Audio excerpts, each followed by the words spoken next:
Now let's say you're doing a conference and you don't want to get all these notifications from different apps, including phone calls or anything, even text right here on your Mac. Well, we can silence your Mac not to do that. So again, on the top right hand corner, you're gonna see this besides Siri. So here's Siri, and besides Siri, we see this.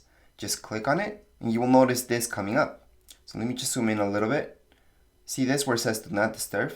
Click on it, and you're gonna see this. So you can set this up not to disturb you for 1 hour this evening, always on. Maybe you don't want ever to get notifications. They can be annoying at times, or it just until tomorrow.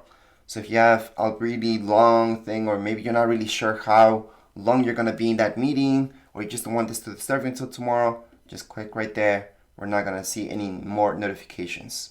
Obviously, if we change our mind, we can always tap on this again to get rid of it, and right now we're gonna get notifications again. So that's something really important to know now, especially now that we have a lot of meetings online, everybody's working from home, or maybe you're even doing school. You may not want those notifications on. Now getting back to here, you guys will see Wi-Fi, Bluetooth, Airdrop. Airdrop's pretty cool. It works really well if you guys have iPhones, iPads. You guys can transfer stuff between your Mac and your iPhone just using this. So that's important to note. We also have up here keyboard brightness, display brightness, and sound. Plus, you can always play music. Also want to show you that screen mirroring. You can only do this if you guys have anything that's compatible with screen mirroring. But anyways, I do have a separate video talking all about that. Anyways, that would be it for this video. If you guys have any questions, comments, you guys can write down here in the comments area.